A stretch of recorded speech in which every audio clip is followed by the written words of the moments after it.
But let's talk about the fact that when you In the look United States. let's talk about the fact. Slavery in America was a Do you realize system that of white only supremacy. less than 2% of white Americans own slaves? But it was a system of white supremacy. Okay, I was going to give you a diatribe on that bullshit you just heard from Jillian Michaels on CNN, and how she's right that roughly 10 to 12% of Americans, white Americans in this country, own slaves, but the entire country benefited from slavery, to include the North. And one way to prove that is in 1828 we had the Tariff of Abomination. Basically what that was that the North wanted to punish importers bringing stuff into the country because they wanted people to manufacture goods in the United States. So what did they do? They put a tariff of up to 50% on goods coming into the country. Why? Because again, they wanted people to produce in the States. The problem was with that places like South Carolina in the slave South sold raw materials over to Europe. Europe would then produce those goods and sell them back to the United States. If you put a tariff on the imports coming in, Europe and other countries would not be inclined to buy that raw material. So it hurt the Cotton South, it hurt the slave South. So places like South Carolina called it the Tariff of Abominations. They also said that they could nullify federal law that they deemed wasn't beneficial to their state. That's where you got nullification from. And it almost led to a civil war in the 1830s. I just hit you with slavery, white supremacy, tariffs, nullification, and states' rights. When I was about to do that, I saw this bullshit from that Officer Tatum. It's 100% correct of what she's saying. And they're gaslighting her. She's saying that there's things in the Smithsonian that are depicting history in a disingenuous and even some cases fraudulent way. Slavery had nothing to do with race. It was available cheap labor. So y'all know I believe in primary sources. So let's go to a primary source. Let's go to Monticello.org.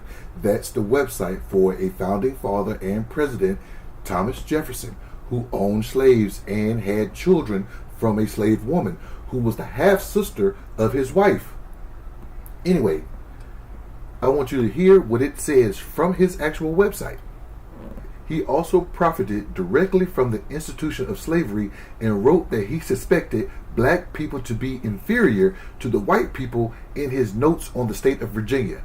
That's the only book Thomas Jefferson ever published, and it talked about how black people were inferior to whites. That sounds like white supremacy to me. John C. Calhoun said this: I hold that in the present state of civilization, where two races of different origin and distinguished by color and other physical differences as well as intellectual are brought together, the relation now existing in the slaveholding states between the two is instead of an evil a good, a positive good.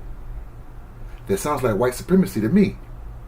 3 years before the Civil War started in 1857, Supreme Court Justice Roger B. Taney said this: they, the blacks, had no rights in which the white man was bound to respect.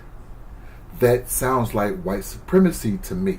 See, Officer Tatum is what you call a house YN. He's hoping that by doing this, it'll keep him in the bosom of his white benefactors. You see, Jillian Michaels is already locked in. She's locked in by her complexion. The only problem she has to deal with is the fact that she's a lesbian, and so conservatives don't really like that, but they'll let you ride with it because as long as you got the complexion for the protection and you can go out there and spout their talking points, she's good. But Officer Tatum got a problem because no matter where he goes, they still see this. And they'll let you go out there because Jillian Michaels can hide her sexuality. Officer Tatum can't hide his complexion. So they say, hey, let's prop him up because he's speaking what we want him to say. That's the only reason why Tatum is doing what he's doing. But even a simple Google search will let you know that not only slavery a white supremacy issue, it was also a financial benefactor to the building of the United States. It takes a simple Google search. What do you think?